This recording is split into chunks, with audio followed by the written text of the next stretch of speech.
ഇനി ഒരു ദിവസം കൂടെ കഴിഞ്ഞാൽ 2024 അങ്ങ് പോയി 25 പേരാണല്ലേ. അപ്പൊ നല്ല കൂളായിട്ട് 2025 നമുക്കങ്ങ് വെൽക്കം ചെയ്താലോ. നമുക്കൊരു കലണ്ടർ ഉണ്ടാക്കാം. അതിനുവേണ്ടി വീഡിയോയിൽ കാണുന്ന മെഷർമെന്റ്സിൽ ഒരു പേപ്പർ കട്ട് ചെയ്തെടുക്കുക. വീഡിയോയിൽ കാണുന്ന പോലെ മുറിച്ചെടുക്കുക. മുറിച്ചെടുത്ത പേപ്പറിൽ വീഡിയോയിൽ കാണുന്ന പോലെ നമ്പേഴ്സ് ഒന്ന് എഴുതി കൊടുക്കുക. ഇപ്പൊ നമുക്കൊരു ക്യൂബ് കിട്ടിയില്ലേ, അതുപോലെ ഒരെണ്ണം കൂടി ചെയ്തെടുക്കാം. അപ്പൊ നമ്പേഴ്സ് സെറ്റായി. ഇനി നമുക്ക് മാസങ്ങൾ വേണ്ടേ. അപ്പൊ അതിനുവേണ്ടി 11x7 സെന്റിമീറ്ററിൽ ഒരു പേപ്പർ കട്ട് ചെയ്തെടുക്കുക.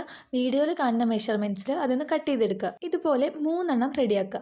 എന്നിട്ട് അതിൽ നമ്മുടെ മാസങ്ങൾ എഴുതി കൊടുക്കുക. എന്നിട്ട് വീഡിയോയിൽ കാണുന്ന പോലെ അത് മടക്കി ഓരോ സൈഡായിട്ട് ഒട്ടിക്കുക. ഇപ്പൊ എന്താ, ഇതൊക്കെ അറേഞ്ച് ചെയ്ത് വെക്കാൻ ഒരു കുട്ടി ബോക്സ് വേണം. അതിനുവേണ്ടി 19.2x14 സെന്റിമീറ്ററിൽ ചാർട്ട് കട്ട് ചെയ്തെടുക്കുക. വീഡിയോയിൽ കാണുന്ന മെഷർമെന്റ്സിൽ അതൊന്ന് കട്ട് ചെയ്യുക. അതൊന്ന് ഒട്ടിച്ചെടുക്കുക. അപ്പൊ അത്രയേ ഉള്ളൂ. നമ്പേഴ്സും മന്ത്സും ഒക്കെ മാറ്റി മാറ്റി നമുക്ക് ഡേറ്റ്സ് അറേഞ്ച് ചെയ്യാം. അപ്പൊ നമ്മുടെ കുട്ടി ടേബിൾ കലണ്ടർ ഇഷ്ടമായിട്ടുണ്ടെങ്കിൽ ലൈക്ക് ചെയ്യുക, സബ്സ്ക്രൈബ് ചെയ്യുക. അടുത്തത് എന്താ ചെയ്യേണ്ടതെന്ന് കമന്റ് ചെയ്യുക. അപ്പൊ ഓക്കെ, ബൈ.